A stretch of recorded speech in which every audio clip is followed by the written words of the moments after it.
Hi hello నమస్తే అండి. అందరూ ఎలా ఉన్నారు? ఈరోజు వ్లాగ్ వచ్చేసి బ్లౌజ్లో ఫ్రంట్ పార్ట్ సింపుల్ మెథడ్లో ఏ విధంగా కట్ చేయాలి అనేది ఈ వీడియోలో చూపిస్తాను.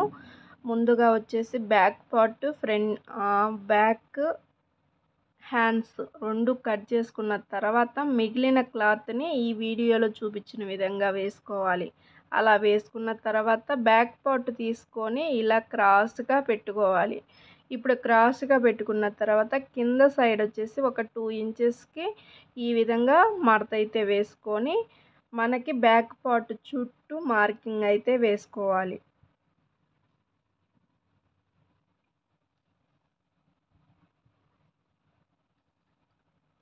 అర్థమైంది కదండి. బ్యాక్ పార్ట్ ఏ విధంగా అయితే ఉందో అలా ఖచ్చితంగా మార్కింగ్ వేసుకోవాలి.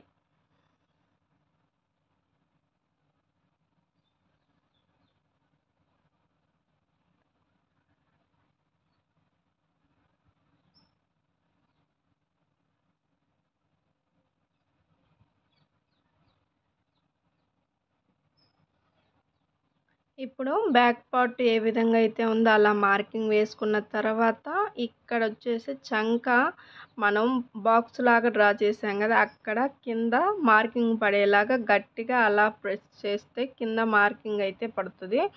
ఇప్పుడు అది ఎందుకు అంటే మనము అలా బాక్స్ లాగా డ్రా చేసుకుంటే చంక రౌండ్ కొత్తగా టైలరింగ్ నేర్చుకునే వాళ్ళకి కూడా ఎక్కడ తప్పులు పోకుండా రౌండ్ అనేది నీట్గా పర్ఫెక్ట్గా వస్తుంది. అందుకే ఇలా బాక్స్ లాగా రౌండ్ గీసుకొని ఇప్పుడు ముందు రౌండ్ గీసుంది కదా, దాని కిందగా ఒక 1/2 ఇంచ్ కింద రౌండ్ అనేది మార్కింగ్ వేసుకోవాలి. చూసారు కదా ఎంత సింపుల్గా వేసుకోవచ్చు. ఇలా బాక్స్ లాగా గీసుకొని చంక రౌండ్ అయితే గీసేసుకోవటమే. తర్వాత వచ్చేసి షోల్డర్ దగ్గర లైన్ కరెక్ట్గా గీసుకొని ఇప్పుడు వచ్చేసి ఫ్రంట్ నెక్ మార్కింగ్ వేసుకోవాలి. ఇప్పుడు ఆది బ్లౌజ్ తీసుకొని ఫ్రంట్ నెక్ నీట్గా షోల్డర్ దగ్గర మనం మార్కింగ్ ఖర్చుల వరకు మార్కింగ్ వేసాం కదా, అక్కడి నుంచి స్ట్రైట్గా పెట్టుకొని జాకెట్ని ఎక్కడ లాగకుండా మనకి ఫ్రంట్ నెక్ ఎలా ఖచ్చితంగా ఉందా లేదా చూసుకొని కరెక్ట్గా మార్కింగ్ వేసుకోవాలి. ఇప్పుడు అలా మార్కింగ్ వేసుకున్న తర్వాత ఒకసారి టేపుతో కూడా కొలుచుకొని ఫ్రంట్ నెక్ పొడవు ఎంత వచ్చిందో చూసుకొని స్కేల్తో ఈ విధంగా బాక్స్ లాగా డ్రా చేసుకోవాలి. ఇలా బాక్స్ లాగా డ్రా చేసుకుంటే మనకి ఫ్రంట్ నెక్ రౌండ్ గీసుకోవడానికి సింపుల్గా ఉంటుంది. ఇప్పుడు మీ దగ్గర ఇలా కరువు స్కేల్ ఉంటే ఇలా నీట్గా పెట్టుకొని రౌండ్ అయితే గీసేసుకోవాలి.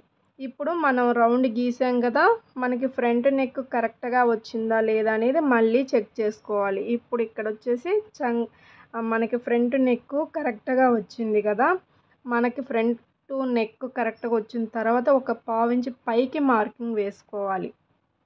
ఇప్పుడు అలా నెక్ మార్కింగ్ అయిపోయిన తర్వాత ఆది బ్లౌజ్ తీసుకొని మనకి ఫ్రంట్ పార్ట్ పొడవు ఎంత ఉందో కొలుచుకోవాలి. ఎక్కడ బ్లౌజ్ని సాగదీయకుండా నీట్గా పెట్టుకొని మనకి కింద పొడవు ఎంత వచ్చిందో అక్కడికి ఖర్చులతో సహా మార్కింగ్ అయితే వేసుకోవాలి.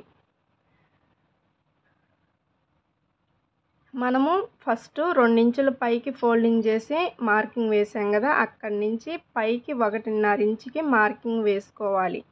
ఇప్పుడు అలా మార్కింగ్ వేసుకున్న తర్వాత మనకి ఉక్సుల పట్టీ వైపు లైన్ వేసుకున్నాం కదా, అక్కడి నుంచి స్ట్రైట్గా 2.5కి మార్కింగ్ వేసుకోవాలి. ఏ సైజు బ్లౌజ్కైనా సరే అక్కడ 2.5 మార్కింగ్ అయితే సరిపోతుంది. ఇంకా అక్కడి నుంచి 2.5కి మార్కింగ్ వేసాం కదా, అక్కడి నుంచి మళ్ళీ మెయిన్ డాట్ వెడల్పు వచ్చేసి మనం 2.5కి అయితే మార్కింగ్ వేసుకున్నాము. ఇప్పుడు ఇక్కడ మెయిన్ డాట్ మార్కింగ్ వేసుకున్న తర్వాత సైడ్ జాయింట్లు వేసేటప్పుడు ఒక పైకి 1/2 ఇంచ్ పైకి మార్కింగ్ వేసుకోవాలి. ఇప్పుడు అటు మార్కింగ్ అయిపోయిన తర్వాత మెయిన్ డాట్ ఆది బ్లౌజ్లో ఎంత వెడల్పున కుట్టారో చూసుకొని మనం పెట్టింది ఆది బ్లౌజ్లో ఉన్నది కరెక్ట్గా వచ్చిందో లేదో చూసుకోవాలి. ఇక్కడ నేను వచ్చేసి 2.5 ఇంచుకి మార్కింగ్ వేసాను కదా, అక్కడికి ఒక 1.5 పక్క సైడు ఇటు సైడు 1.5కి ఇలా మార్కింగ్ వేసుకొని నేనైతే ఇక్కడ రౌండ్ షేప్ అయితే డ్రా చేస్తున్నాను. ఫ్రంట్ పార్ట్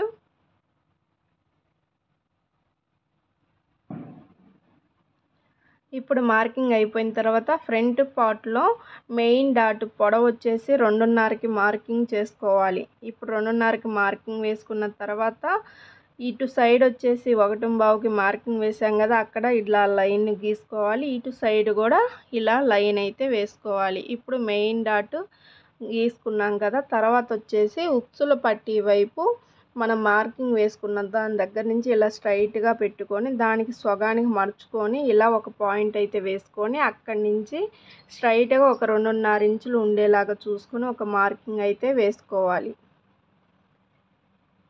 ఇప్పుడు ఇటు పక్క ఒక పావించి అటు పక్క ఒక పావించి డాట్ కోసం మార్కింగ్ అయితే వేసుకోవాలి. ఇప్పుడు ఈ 2 డాట్ల మధ్య గ్యాప్ ఎంత ఉందో చూసుకొని చంక రౌండ్ వైపు మనము చంక కుట్టు కుడతాం కదా, అక్కడ కూడా కరెక్ట్గా ఇదే గ్యాప్ ఉండేలా చూసుకొని మార్కింగ్ వేసుకోవాలి. ఇప్పుడు చూసారు కదా, మనం చంక రౌండ్ గీసుకోవడానికి బాక్స్ డ్రా చేసాం కదా, అక్కడ చంక రౌండ్ గీసే దగ్గర వచ్చేసి కింద వైపు ఒక 1/2 ఇంచ్ పక్కకి మార్కింగ్ వేసుకొని మనం ఒక లైన్ అయితే గీసుకోవాలి. ఇలా నేను చూపించిన విధంగా ఒక్కసారి మార్కింగ్ వేసుకొని స్టిచ్చింగ్ చేసి చూడండి, ఫ్రంట్ పార్ట్ నీట్గా కుదురుతుంది.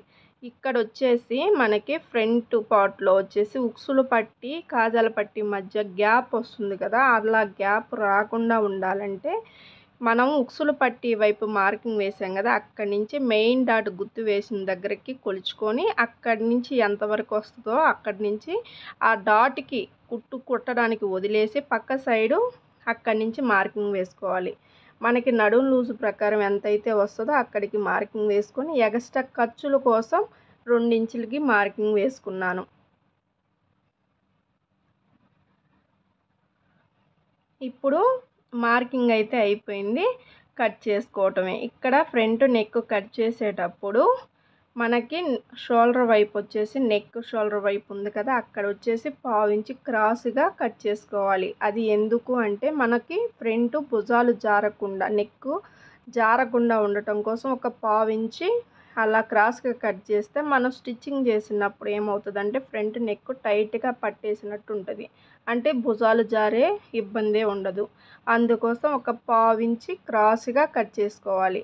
ఇప్పుడు వచ్చేసి చంక రౌండ్ మనం మార్కింగ్ చేసిన విధంగా నీట్గా కట్ చేసేసుకోవాలి.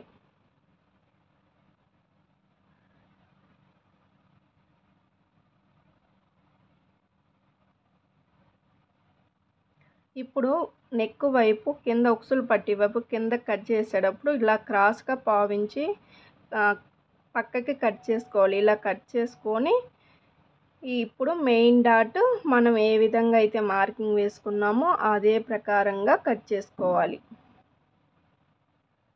ఇప్పుడు ఫ్రంట్ పార్ట్ కటింగ్ అయితే అయిపోయింది కదా, ఇందులో వచ్చేసి మనం మెయిన్ డాట్లకి మార్కింగ్ వేసేసుకున్నాం కదా, ఆ డాటుల దగ్గర మనం స్టిచ్చింగ్ చేసేటప్పుడు ఎక్కడ రిస్క్ పడకుండా ఉండాలి అంటే ఈ విధంగా టక్స్ అయితే ఇచ్చుకున్నామంటే సింపుల్గా ఎంతో తొందరగా కుట్టేసుకోవచ్చు ఈ టక్స్ని బట్టి.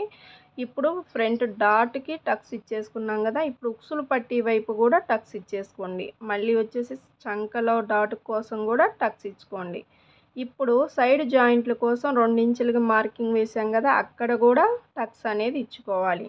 అంతేనండి, ఎంతో సింపుల్గా ఫ్రంట్ పార్ట్ నా మెథడ్లో నేను కట్ చేసుకునే విధానం అయితే ఇదే. మీకు నా వీడియోస్ నచ్చితే నా ఛానల్ని సబ్స్క్రైబ్ చేయండి, నాకు లైక్ చేయండి.